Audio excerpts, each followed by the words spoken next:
This Robotis 3D printer includes 2 batteries,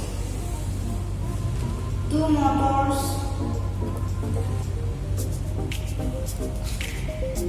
4 wheels, 3 gears.